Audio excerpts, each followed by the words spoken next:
السلام علیکم ورحمۃ اللہ وبرکاتہ۔ السلام ورحمۃ اللہ وبرکاتہ۔ ان الحمد للہ رب العالمین والعاقبۃ للمتقین والصلاة والسلام علی سید الانبیاء والمرسلین نبینا محمد وعلی آلہ واصحابہ ومن تبعہم بإحسان الی یوم الدین۔ الحمد للہ الذی ہدانا لہذا وما كنا لنہتدی لولا ان ہدانا اللہ۔ رب اشرح لی صدری ویسر لی امری واحلل عقدۃ من لسانی یفقہوا قولی۔ اللہم انفعنا بما علمتنا وعلمنا ما ينفعنا وزدنا علما۔ اللہ تعالیٰ کے فضل و احسان سے سورہ توبہ کی آیت نمبر 117 تک ہمارا سبق مکمل ہو چکا ہے۔ آیت نمبر 118 اور 119 کی آج ہم انشاءاللہ تلاوت کریں گے۔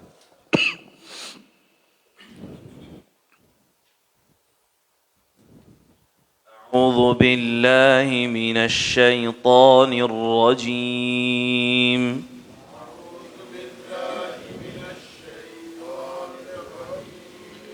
وعلى الثلاثة الذين خلفوا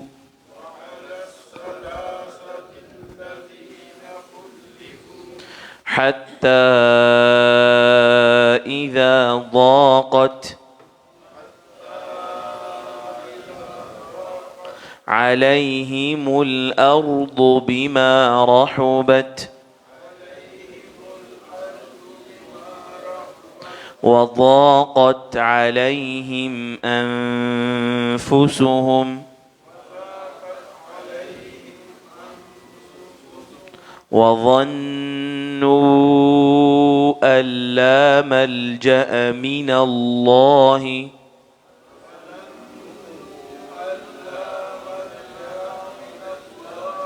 إلا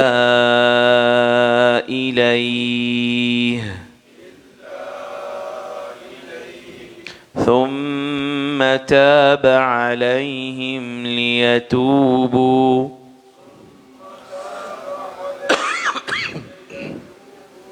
إن الله هو التواب الرحيم۔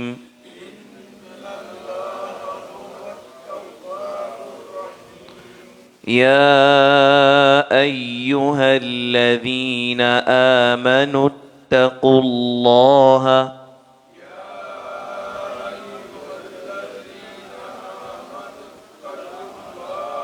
وكونوا مع الصادقين۔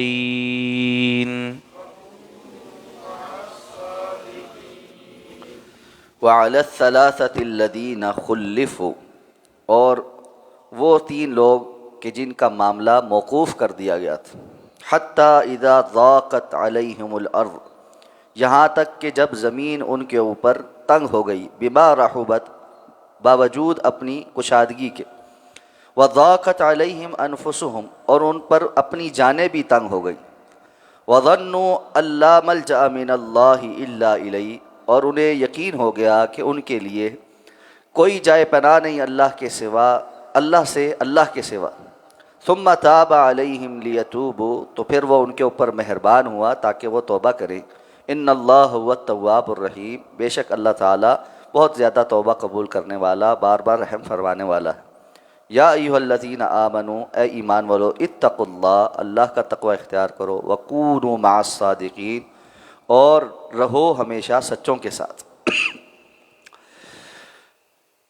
گزشتہ آیت میں فرمایا کہ اللہ تعالیٰ نے ابتدائی مرحلے میں ان لوگوں پر مہربانی فرمائی جو جناب نبی کریم صلی اللہ علیہ وسلم کے ساتھ مہاجرین و انصار میں سے ثابت قدمی اختیار کرنے والے تھے، اور تنگی کے معاملے میں بھی انہوں نے آپ صلی اللہ علیہ وسلم کی اتباع کی، اور ان لوگوں میں بھی جنہوں کا دل ابتدائی طور پر کچھ ٹیڑھے ہونے لگے تھے، لیکن اللہ تعالیٰ نے ان پر مہربانی فرمائی، اور اللہ تعالیٰ بہت مشفق و مہربان اور بار بار رحم کرنے والا ہے۔ اب فرمایا وعلی الثلاثة الذین خلفوا، یہ واو جو ہے نا، اس کا عطف پچھلی آیت میں تاب اللہ علی النبی پر جا رہا ہے، جس طرح اللہ تعالیٰ نے نبی کریم صلی اللہ علیہ وسلم پر توجہ اور مہربانی فرمائی اور انصار اور مہاجرین پر فرمائی، اسی طرح ان 3 لوگوں پر بھی فرما دی ہے جن کا معاملہ مؤخر کر دیا گیا تھا یا موقوف کر دیا گیا۔ خلفوا، اس کے 2 معنی، ایک تو یہ کہ جو پیچھے رہ گئے، پیچھے چھوڑ دیے گئے تھے، یا وہ جو مؤخر کر دیے گئے، یعنی جن کا معاملہ مؤخر کر دیا گیا. اور یہاں چونکہ سیاق و سباق سے زیادہ بہتر معنی یہ نکلتا ہے کہ جن کا معاملہ مؤخر کر دیا گیا. کیا مؤخر کیا گیا؟ یہ حضرت کعب بن مالک رضی اللہ تعالیٰ عنہ کی صحیح بخاری میں طویل حدیث ہے، اور دیگر احادیث کی کتب میں بھی، جو انہوں نے خود بیان کی ہے اس سارے واقعے کے تناظر میں. آپ میں سے اکثریت وقتاً فوقتاً وہ واقعہ مجھ سے سن چکی ہے، لیکن چونکہ آن لائن بہت سارے ساتھی ایسے ہیں جو نئے بھی ہیں، تو اس کی تفصیل میں اختصار کے ساتھ بیان کر دیتا. حضرت کعب بن مالک رضی اللہ تعالیٰ عنہ فرماتے ہیں کہ جب غزوہ تبوک کا اعلان ہوا اور جو ہے حکم دیا گیا کہ ہر وہ شخص جس کا کوئی عذر نہیں ہے وہ غزوے پہ جائے گا، تو میں ان دنوں مالی طور پر مستحکم تھا، اور میرے پاس سواریاں بھی اچھی تھیں، اور فراوانی کی وجہ سے مجھے یہ خیال ہوا کہ میں اگر تھوڑا آرام سے بھی نکل جاؤں تو میں ان لوگوں کو جا پہنچوں گا. موسم بڑی شدت کی گرمی کا تھا، پھل پک چکے تھے، ایسے میں بہت سارے لوگ اس سفر پر جانے کے لیے کوئی عذر تلاش کر رہے تھے، اور منافقین جو ہے وہ اپنے گھروں میں بیٹھے رہے، اور انہوں نے بعد میں رسول اللہ صلی اللہ علیہ وسلم کے سامنے اپنے جھوٹے عذر بیان کر دی. کہتے لیکن میرا نہ تو یہ ارادہ تھا کہ میں نہیں جاؤں گا، ارادہ پختہ تھا کہ میں جاؤں گا اور نکلوں گا، لیکن آج کل کرتے کرتے روزانہ موسم کی شدت اور گرمی دیکھتے ہوئے سستی ہو گئی، جس کے نتیجے میں اتنے دن گزر گئے کہ اب نکل کر جانے کا کوئی فائدہ نہیں تھا. جب رسول اللہ صلی اللہ علیہ وسلم کی واپسی ہوئی تو منافقین آ کر عذر بیان کرتے، اور آپ صلی اللہ علیہ وسلم ان کی کوئی باز پرس نہ کرتے، جو جو کہتا ہو آپ خاموشی کے ساتھ اس کی بات قبول کر لیں. تو ایسے میں کہتے ہیں کہ مجھے یہ پتہ چلا بعد میں کہ رسول اللہ صلی اللہ علیہ وسلم نے ایک دن غزوہ کے تبوک کے ایام کے دنوں میرے بارے میں پوچھا بھی کہ وہ کعب نے کیا کیا. تو کسی بندے نے میرے بارے میں بری رائے کا اظہار کیا کہ وہ بھی منافقوں کے ساتھ پیچھے رہنے والوں میں سے ہو گیا. تو کہتے ہیں کسی اور صحابی نے میری صفائی بیان کی کہ نہیں وہ ایسا کرنے والا نہیں ہے، لیکن پتہ نہیں کیوں وہ پیچھے رہ گیا. آپ صلی اللہ علیہ وسلم نے اس پر بھی خاموشی اختیار کی. آپ نے کوئی تبصرہ اس وقت بھی اس بات پر نہیں کیا کہ کعب بن مالک رضی اللہ تعالیٰ عنہ معروف تھے کہ یہ بڑے یعنی پختہ اہل ایمان میں سے. حضرت کعب کہتے ہیں کہ جب رسول اللہ صلی اللہ علیہ وسلم کا قافلہ چلا گیا اور میں سستی کی وجہ سے رہ گیا تو مجھے بڑی شرمندگی ہوئی. میں مدینہ میں دیکھتا تو مجھے یا تو وہ چہرے نظر آتے کہ جن کے بارے میں ہمیں یہ شک تھا کہ یہ منافق ہیں، یعنی جو ایمان میں پختہ لوگ نہیں ہیں، ان کی مختلف علامتیں تھیں. بسا اوقات وہ مسلمانوں کے خلاف پروپیگنڈے کر رہے ہوتے تھے، بسا اوقات ان کی علامتیں یہ تھیں کہ وہ نمازوں میں سستی کرتے تھے، یا آتے تھے تو جلدی جلدی پڑھ کے بھاگنے والا کام کرتے تھے، یعنی مختلف نفاق کی علامتیں ان کے اندر پائی جاتی تھیں. تو کہتے ہیں مجھے وہ چہرے نظر آتے، یا عورتیں اور بچے نظر آتے تھے، یا وہ لوگ جن کی جینون کوئی عذر تھا کہ پتہ بھی تھا کہ یہ بندہ پکا مومن ہے لیکن اس کا خاص یہ عذر ہے جس کی وجہ سے یہ نہیں جا سکتا، جیسے کوئی معذور ہے یا بہت بوڑھا ہے بزرگ. اس کے علاوہ مجھے مدینہ میں کوئی سچا پکا مسلمان مومن نظر نہیں آتا تھا، سوائے کہتے ہیں کہ میرے ساتھ دو بندے اور تھے. میں نے پتہ کیا کہ کوئی اور بھی میرے جیسے لوگ ہیں، تو ایک جو ہے نا ہلال بن امیہ، ہاں مرارہ بن ربی اور ہلال بن امیہ، کہتے ہیں یہ ہم تین لوگ تھے. رسول اللہ صلی اللہ علیہ وسلم واپس آ گئے. آپ کے پاس آ کر منافقین نے عذر بیان کرنے شروع کیے اور آپ نے ان سے درگزر کر دیا، کوئی یعنی سزا مقرر نہیں کی ان کی. تو اللہ تعالیٰ نے یہ آیات جو تھیں یہ نازل کرنا شروع کر. اب ایسے میں کہتے ہیں مجھے بھی لوگوں نے مشورہ دیا کہ جا کر اللہ کے رسول سے کوئی عذر بیان کر دو، اللہ کے رسول کوئی سختی تھوڑی کر رہے ہیں. لیکن میں ابتدائی دنوں میں آپ سے یعنی ایک طرح سے شرمندگی کی وجہ سے آپ کا سامنا کرنے سے کتراتا رہا. لیکن اللہ نے میرے دل میں یہ بات ڈالی کہ میں ایک غلطی پہلے کر چکا ہوں، اب دوسری غلطی نہیں کروں گا کہ جھوٹ بول کر اللہ کے رسول کے پاس کوئی عذر گھڑوں، اور کل کو اللہ تعالیٰ اللہ کے رسول کو وحی کے ذریعے بتلا تو دیں گے، تو میں جا کر سچ بولوں گا. آپ صلی اللہ علیہ وسلم کے پاس جب میں داخل ہوا تو جب مسجد نبوی میں داخل ہوا تو آپ تشریف فرماتے، صحابہ ارد گرد بیٹھے تھے. تو مجھے دیکھتے ساتھ کہتے ہیں اللہ کے رسول کے چہرے پر ایسے مسکراہٹ آئی جیسے کسی کو دیکھ کر تنزیہ مسکراہٹ آتی ہے، ایسے اللہ کے رسول کے چہرے پر ایک تنزیہ مسکراہٹ آئی کہ جس طرح یعنی آپ نے فرمایا ہو کہ اچھا آ ہی گئے ہو.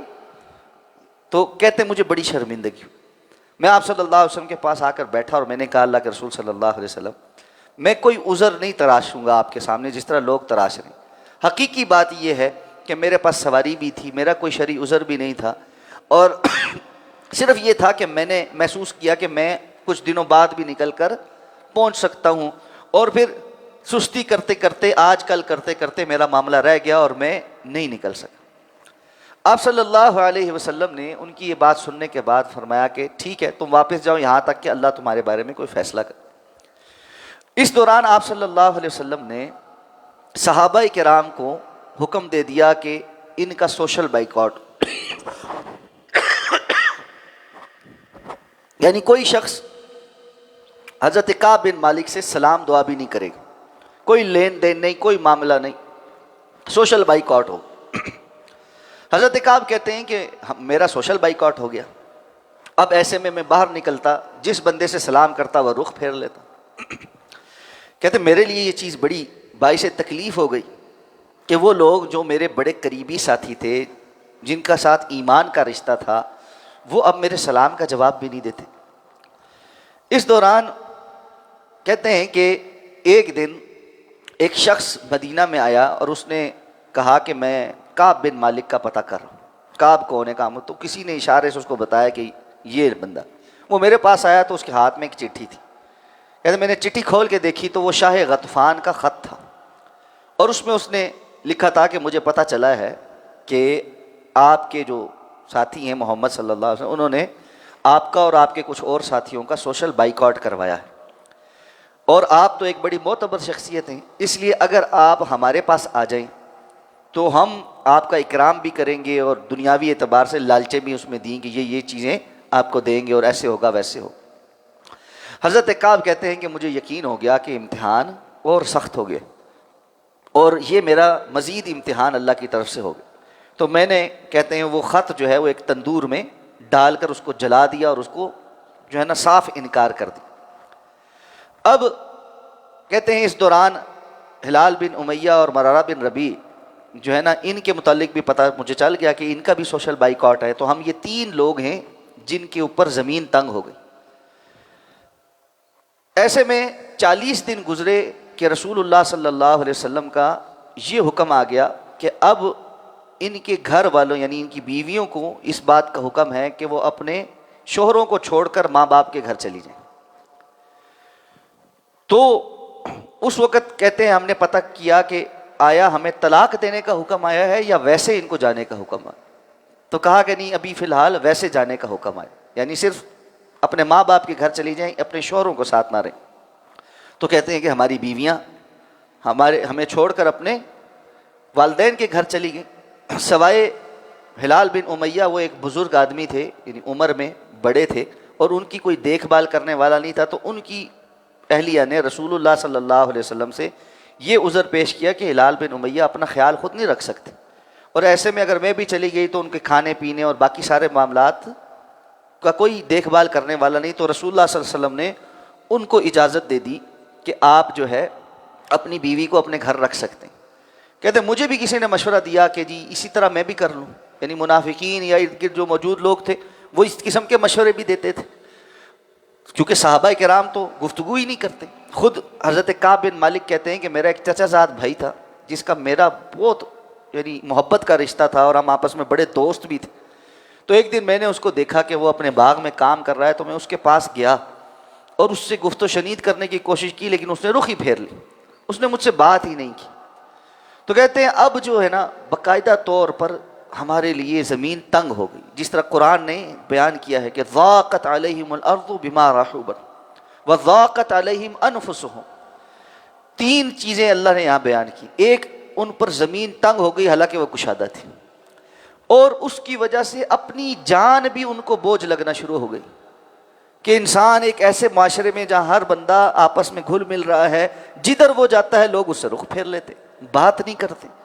اور کوئی لین دین نہیں کرتے، اس کے گھر والے اس کے ساتھ اب رہ نہیں سکتے۔ یہاں یہ بھی پتہ چلتا ہے کہ کس انداز میں صحابہ کرام رضوان اللہ تعالی علیہم اجمعین معاشرتی زندگی میں اللہ اور اللہ کے رسول کے احکامات کی پابندی کرتے تھے۔ دیکھیں معاشرتی زندگی میں یہ حکم آیا کہ فلاں بندے سے نہیں ملنا، بات نہیں کرنی، بائیکاٹ کرنا۔ اب کسی نے جرت نہیں کی کہ وہ اس کو اگرچہ مگرچہ اور چونکہ چنانچہ کے اندر لے کر جاتا، حتیٰ کہ بیویوں نے بھی اس میں کوئی ہیل حجت نہیں کی کہ اللہ کا حکم آ گیا وہ اپنے والدین کے گھر چلی۔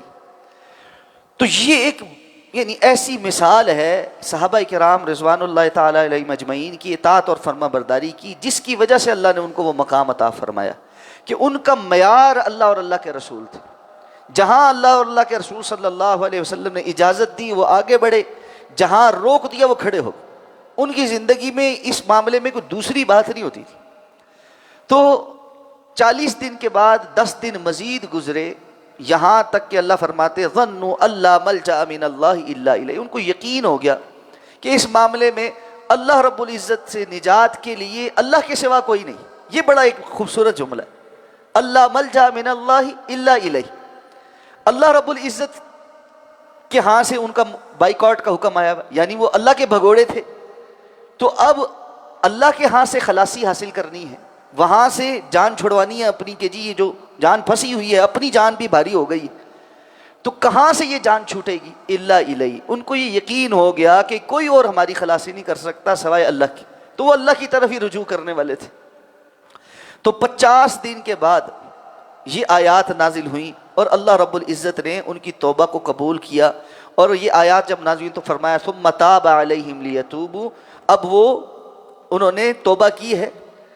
اللہ ان پر مہربان ہوا ہے تاکہ وہ حقیقی معنوں میں سچی پکی توبہ کر لیں، کیونکہ ان اللہ هو التواب الرحیم، اللہ رب العزت بہت توبہ قبول کرنے والے اور بار بار رحم فرمانے والے ہیں۔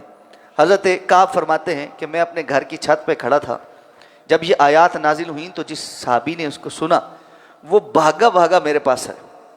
دوڑتا ہوا، اور دور سے ہی بیان کر رہا، خوشی سے اس کا چہرہ کھلا ہوا ہے کہ کعب تمہاری توبہ اللہ نے قبول کر لی، تمہاری توبہ اللہ نے قبول کر لی۔ کہتے وہ میرے پاس آیا تو جب مجھے اس نے بتایا کہ اللہ نے تمہاری توبہ قبول کر لی ہے تو میں جو ہے نا فرتے مسرت سے میرے آنکھوں سے آنسو جاری ہو،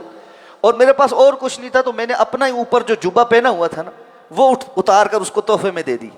اب میں نے رسول اللہ صلی اللہ علیہ وسلم کے پاس جانے کی تیاری کی تو کہتے میرے پاس اور کپڑے نہیں تھے، میں نے کسی سے ادھار پکڑے اور وہ کپڑے پہن کر میں رسول اللہ صلی اللہ علیہ وسلم کی بارگاہ میں پہنچا، اور آپ صلی اللہ علیہ وسلم کے پاس پہنچ کر تو آپ مسکرا رہے تھے، آپ نے مجھے یہ خوشخبری سنائی، اور میں نے اللہ کے رسول صلی اللہ علیہ وسلم سے فرمایا کہ اللہ کے رسول اپنی اس برات کے اوپر اور اللہ رب العزت کی طرف سے اس اعلان کے اوپر میں اپنا جتنا مال ہے وہ سارا اللہ کے راستے میں صدقہ کرنا چاہتا ہوں۔ تو آپ صلی اللہ علیہ وسلم نے فرمایا کہ پھر تم سارا نہ کرو، تو اس کا نصف اپنے لیے رکھو اور نصف کرو۔ تو انہوں نے پھر اپنا نصف مال جو ہے وہ اللہ کے راستے میں صدقہ کر دیا، اس خوشی میں، اس نعمت کے ملنے پہ کہ اللہ نے میری توبہ قبول کر۔ اور وہ یہ فرمایا کرتے تھے کہ اللہ نے مجھ پر کیسی مہربانی کی کہ اسلام قبول کرنے کے بعد مجھ پر سب سے بڑی نعمت یہ ہوئی کہ اللہ نے مجھے سچ بولنے کی توفیق دی، جس کی وجہ سے میرے بارے میں قرآن مجید کی آیات نازل ہوئی اور اب قیامت تک ان کا تذکرہ موجود رہے گا۔ دیکھیں عذر تراشنے والے منافقوں کا اجمالی تذکرہ آیا ہے، ان میں سے کسی کا نام موجود نہیں ہے اور نہ ہی کوئی ان کو اچھے لفظوں میں یاد کرتا ہے، لیکن پکی توبہ کرنے والوں ان تینوں صحابہ کا نام بھی موجود ہے اور ان کا کارنامہ قیامت تک کے لیے اہل ایمان کے لیے مشعل راہ بھی بن گیا۔ تو اگلی آیت میں اللہ فرماتے ہیں یا ایھا الذین آمنوا، اے ایمان والو، اتقوا اللہ، اللہ کا تقوی اختیار کرو، وکونوا مع الصادقین، اور ہمیشہ سچے لوگوں کے ساتھ رہو، یعنی سچ نجات عطا فرماتا ہے۔ اللہ کے رسول نے فرمایا الصدق ینجی والکذب یہلک، سچ جو ہے یہ نجات دلاتا ہے اور جھوٹ جو ہے یہ ہلاک کر دیتا ہے۔ اور آپ صلی اللہ علیہ وسلم نے بندہ سچ بولتا ہے اور بولتا رہتا ہے اور اس پر قائم رہتا ہے یہاں تک کہ اللہ کے ہاں وہ سچوں میں لکھ دیا جاتا ہے، اور ایک بندہ جھوٹ بولتا ہے اور بولتا ہی چلا جاتا ہے یہاں تک کہ اللہ کے ہاں وہ جھوٹوں میں لکھ دیا جاتا ہے۔ اس لیے کونوا مع الصادقین، صرف اتنا ہی کافی نہیں ہوتا کہ بندہ خود سچ بولنے والا ہو اور اس کے ارد گرد موجود سارے جھوٹے اور ارد گرد موجود مشاورت والے لوگ جھوٹے اور مکار اور فریبی ہوں۔ بعض لوگوں کے متعلق یہ کہا جاتا ہے یار خود بندہ بڑا اچھا ہے، یہ ارد گرد والے لوگ ٹھیک نہیں، کسی لیڈر کے متعلق، کسی بڑے بندے کے متعلق نا لوگ یہ گمان کرنا اور جی خود تو بڑا اچھا ہے لیکن یہ جو ارد گرد والے نا یہ ٹھیک نہیں۔ یہ کیسے ہو سکتا کہ بندہ خود ٹھیک ہو اور سارا وقت مکار لوگوں اور فریبیوں اور جھوٹے اور دغے باز اور کرپٹ لوگوں کے ساتھ جو ہے اٹھتا بیٹھتا اور اس کو کوئی فرق نہ پڑتا، وہ اور ان کی کرپشن اور ان کے جھوٹ اس کے اوپر اثر انداز نہ ہوتے، یہ ڈھکوسلا ہی ہوتا ہے۔ ایک بندے کی بارے میں ایک پرسیپشن گھڑ دی جاتی ہے کہ وہ خود بڑا اچھا ہے، اس کے ارد گرد والے لوگ ٹھیک نہیں۔ جو بندہ خود ٹھیک ہوتا ہے اس کے ارد گرد والے لوگ بھی ٹھیک ہوتے ہیں۔ اور اگر آپ کسی کو دیکھیں کہ بظاہر بڑا نیک ہے لیکن اپنے ارد گرد ان لوگوں کو اپوائنٹ کر رکھا ہے جو چاپلوس بھی ہیں، جھوٹے بھی ہیں، فریبی بھی ہیں، کرپٹ بھی ہیں، تو ہرگز یہ خیال نہ کریں کہ یہ بندہ بڑا نیک ہے۔ وہ بندہ ویسے ہی ہے جیسے لوگ اس نے اپنے ارد گرد جمع کیے، بظاہر دکھنے میں اس کے کچھ معاملات ایسے ہیں کہ بندے کو لگتا ہے بڑا نیک، وگرنہ ان مکار اور فریبی لوگوں کی کرپشن پر وہ کوئی پکڑ نہ کرتا، ان کو اپنے ارد گرد سے جو ہے نا دور نہ کرتا۔ اس لیے حکم اس بات کا دیا گیا ہے کونوا مع الصادقین، نہ صرف سچ بولو بلکہ سچوں کے ساتھ رہو، ان کے موقف کی تائید کرو، نہ کہ جھوٹے لوگوں کے موقف کی تائید کرو۔ تو اللہ ہمیں اس کی توفیق عطا فرما دے۔ اگلی آیات پر انشاءاللہ کل مزید بات کریں گے آئندہ آنے والی کلاس میں۔ سبحانک اللہم و بحمدک، نشہد ان لا الہ الا انت، نستغفرک و نتوب۔